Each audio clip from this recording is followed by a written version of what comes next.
On the evening of September 10, 2025, the usually peaceful campus of Utah Valley University was shattered by a single deafening gunshot. What began as an ordinary night quickly turned into a scene of chaos and confusion as students and faculty scrambled for safety, unsure of what had just happened.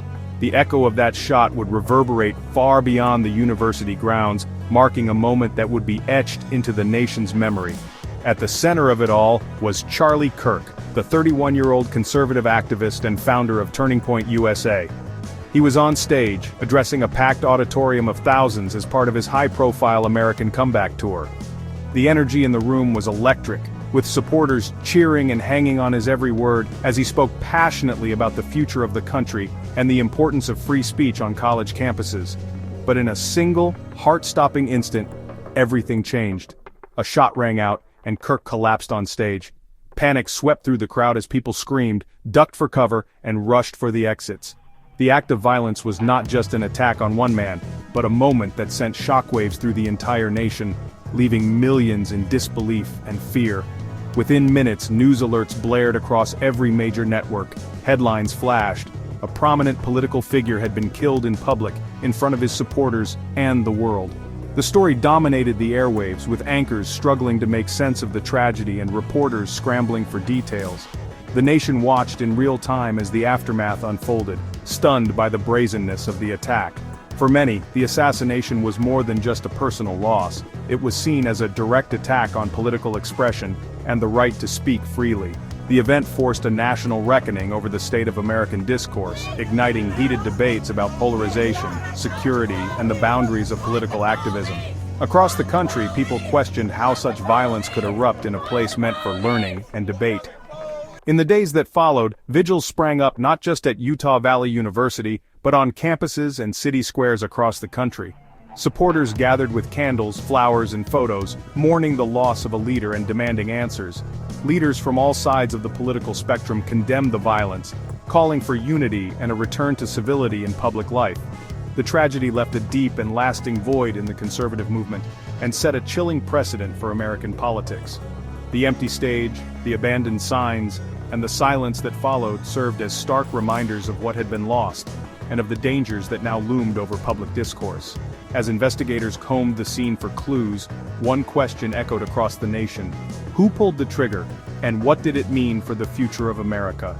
The search for answers had only just begun, but the impact of that night would be felt for years to come. Charlie Kirk wasn't a typical politician. He was just a teenager when he started Turning Point USA from his parents' garage, driven by a vision to reshape the political landscape for young Americans. With little more than determination and a laptop, Kirk began building what would become one of the most influential conservative youth organizations in the country. He spent countless hours networking, cold-calling donors, and recruiting volunteers, all while balancing the challenges of being a young outsider in a world dominated by established political figures. From the very beginning, his goal was clear: to energize young conservatives and challenge what he saw as left-wing dominance on college campuses. Kirk and his early team worked tirelessly, setting up booths at student fairs, handing out flyers, and engaging in spirited debates with their peers. They wanted to create a space where conservative students could feel empowered and heard, rather than marginalized or silenced. Kirk's confrontational style, combined with his mastery of social media, quickly set him apart. He wasn't afraid to challenge professors or debate students in public forums, and his viral videos and tweets made him a national force almost overnight. As he aligned closely with Donald Trump, Kirk's profile soared, and he became a regular presence at high-profile political events, rubbing shoulders with the Republican elite and amplifying his message to millions. Under Kirk's leadership, Turning Point USA grew into a powerhouse organization, drawing thousands of young people to its conferences and summits. These events became must-attend gatherings for conservative students, featuring prominent Republican leaders and offering a platform for networking, activism, and political education. Kirk's ability to connect with young audiences and energize them around conservative ideas gave him a direct line to the next generation of Republican voters. He thrived on controversy, often sparking fierce debates on issues like free speech, economics, and American culture. Kirk relished the role of provocateur, challenging what he saw as the prevailing liberal orthodoxy on campuses and in the media. His events frequently drew both passionate supporters and vocal critics, turning college auditoriums into battlegrounds of ideas. To his supporters, Kirk was a fearless defender of American values, unafraid to speak his mind and stand up for what he believed in. They admired his energy, his willingness to take on tough opponents, and his commitment to building a movement from the ground up. But critics saw him differently, accusing him of deepening divisions and using inflammatory rhetoric to stoke outrage. They argued that his tactics sometimes crossed the line, fueling polarization rather than fostering genuine dialogue. Regardless of where one stood, Kirk's impact was undeniable. He brought a new generation into conservative politics, inspiring thousands of young people to get involved, organize, and make their voices heard. His ability to mobilize and energize young conservatives changed the face of the movement. The American Comeback Tour was his latest and most ambitious effort to rally students and shape the future of the conservative movement. Traveling from campus to campus, Kirk sought to inspire hope, resilience, and a renewed sense of purpose among young conservatives. For Kirk, the battle for America's soul was being fought on college campuses, where he believed the next generation of leaders and voters would be shaped. He saw these institutions as the front lines in a larger cultural and political struggle. When news of his death broke, it left a profound vacuum in the conservative movement. No one else combined his youth, organizational skill, and unique access to power. The loss was felt not just by his supporters, but by the entire political landscape. Now the conservative movement is left to grapple with the loss of its most dynamic young leader, uncertain who, if anyone, can fill the void he left behind or carry forward his vision for the next generation.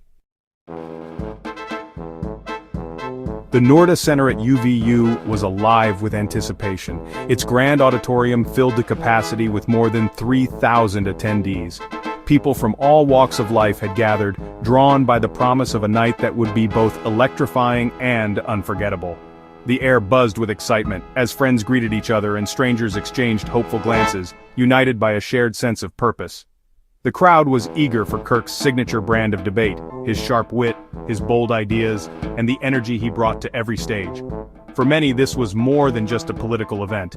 It was a chance to witness history in the making, to be part of a movement that promised change. But just 20 minutes into his speech, as Kirk's words echoed through the hall, a single, deafening shot rang out from a distant rooftop. In an instant, the atmosphere shifted from hope to horror.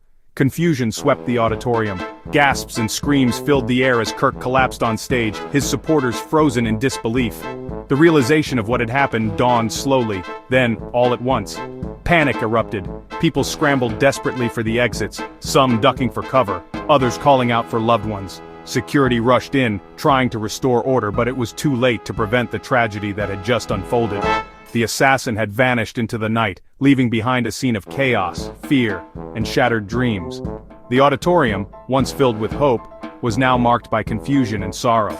Within minutes, the university was placed on lockdown. Law enforcement swarmed the area, searching for any trace of the shooter as students and staff sheltered in place, gripped by uncertainty and fear. Kirk was rushed to the hospital in a desperate attempt to save his life. Paramedics worked frantically, but the wound was too severe.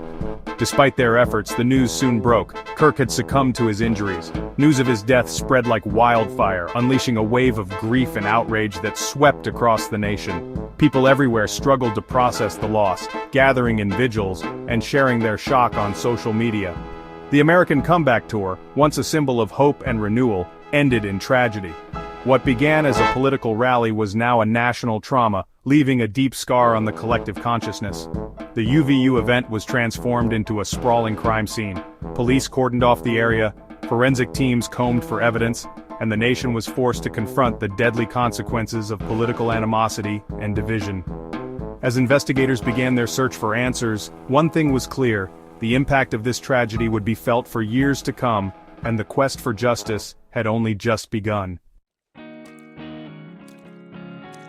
The assassination hit President Trump hard. Kirk was more than an ally. He was a friend and protege. Trump responded swiftly, releasing a somber Oval Office address. He eulogized Kirk as a patriot and martyr, framing the killing as a politically motivated attack. Trump blamed radical left violence and vowed to unleash the full power of his administration to find the killer. His message was clear: this was a time for action, not platitudes. The president's words set the tone for a nation in mourning and mobilization.